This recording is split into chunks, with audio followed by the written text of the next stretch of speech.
अस्सलाम वालेकुम, this is Fatima Ehsan. आप देख रहे हैं एहसन रज़ा व्लॉग्स। जापान दुनिया के तरक्की याफ्ता तरीन ममालिक में आता है। चाइना और अमेरिका के बाद जापान वो मुल्क है जो दुनिया में सुपर पावर बनने की दौड़ में सबसे ऊपर है। मगर आपको ये सुनकर हैरानी होगी कि साल में 1500 और हर रोज़ 3 या 4 ज़लज़लों का आना जापान में आम है। हिरोशिमा और नागासाकी पर एटम बॉम्ब की तबाही और अब ये ज़लज़लों की क़यामत के बावजूद भी जापान दुनिया के बेहतरीन कौम है। आइए जानते हैं जापान इन ज़लज़लों से कैसे निपटता है, जापान में ज़लज़ले क्यों आते हैं। अल्लाह ताला ने जापान को ज़मीन की जिस लोकेशन पर बनाया है वो दर हकीकत वो ही लोकेशन उसके लिए दर्द सर है। जापान एशिया में मौजूद बहरुल काहिर के शमाल मगरिब में वाक़या है। जापान उसी बहरुल काहिर के करीब एक पट्टी जिसे रिंग फायर कहते हैं पर मौजूद है। 40,000 किलोमीटर तवील इस पट्टी के नीचे टेक्टोनिक प्लेट्स हैं, जबकि टेक्टोनिक प्लेट्स और आतिफिशा पहाड़ ही तो सबसे बड़ी वजह है ज़लज़ला आने की। ऊपर से सितम ज़रफ़ी ये पैसिफिक ओशन जिसके ऊपर ये मुल्क आबाद है, इस समुंदर के तह में भी कई जिंदा आतिफिशा पहाड़ हैं। इसलिए किसी बड़े ज़लज़ले के बाद भी जापान में सैलाब वगैरह आ जाता है। जापान में आने वाले सबसे बड़े ज़लज़ले, दोस्तों वैसे तो जापान में छोटे बड़े ज़लज़ले आते रहते हैं, मगर तारीख के पन्ने पलटने से हमें कुछ ऐसे ज़लज़लों के बारे में पता चलता है जिन्होंने इज्तिमाई तौर पर लगभग 1 लाख लोगों को मौत के घाट उतार दिया। 1948 में आने वाले ज़लज़लों में इसके अलावा 1611 में आने वाले ज़लज़ला 37,000 अफराद के लिए मौत का पैगाम ले आया, और इसी तरह 1971 में तकरीबन 14,000 लोगों की जिंदगियां ज़लज़ले की नज़र हो गईं।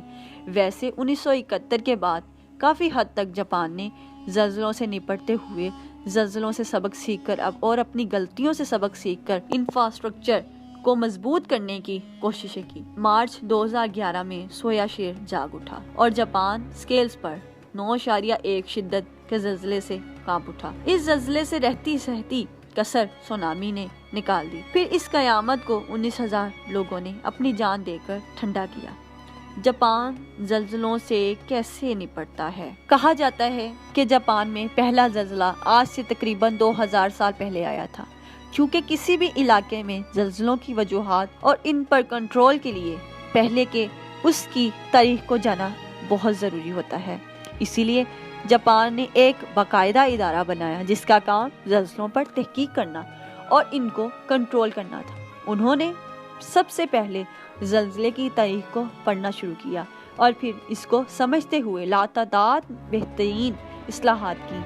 आइए एक नज़र डालते हैं इन इक़दामात पर जो जापान को ज़लज़ला प्रूफ बनाते हैं। एडवांस बिल्डिंग, जापान को जो सबसे ज़्यादा वो था बिल्डिंग्स के गिरने का। जब ज़लज़ला आता तो लातादाद लोग बिल्डिंग्स गिरने की वजह से मारे जाते थे, जिनमें से कुछ तो बिल्डिंग के अंदर होते और कुछ मलबे के नीचे आकर जान की बाजी हार देते। जापान ने इसको भी बड़े अच्छे तरीके से कंट्रोल किया। अब आप जापान में बिल्डिंग मुकम्मल तौर पर अपनी पसंद से नहीं बना सकते, बल्कि इसके लिए हुकूमत की तरफ से लागू किए गए रूल्स को फॉलो करना जरूरी होता है, जैसा कि बिल्डिंग्स के पहले और दूसरे और इसी तरह बाकी फ्लोर्स के दरमियान गैप रखना जरूरी होगा। इसी तरह छोटे मकानात को लकड़ी से बनाया जाएगा, क्योंकि लकड़ियाँ पत्थर या सीमेंट से बनी इमारतों की निस्बत ज़लज़ले का ज़्यादा बर्दाश्त कर सकती हैं। पहले इमारतों की लंबाई हद 29 मीटर रखी गई थी, मगर बाद में ख़त्म कर दिया गया। अब कोई अपने हिसाब से अपनी बिल्डिंग्स बना सकता है।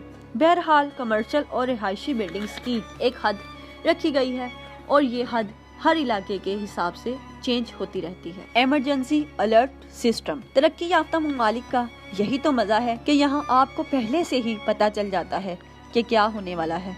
जापानी हुकूमत ने मुख्तलिफ मोबाइल फ़ोन्स ऐप मुतारिफ करवाई हैं, जिनके ज़रिए लोगों को पता चल जाता है कि वो अभी ज़लज़ला आने वाला है या नहीं।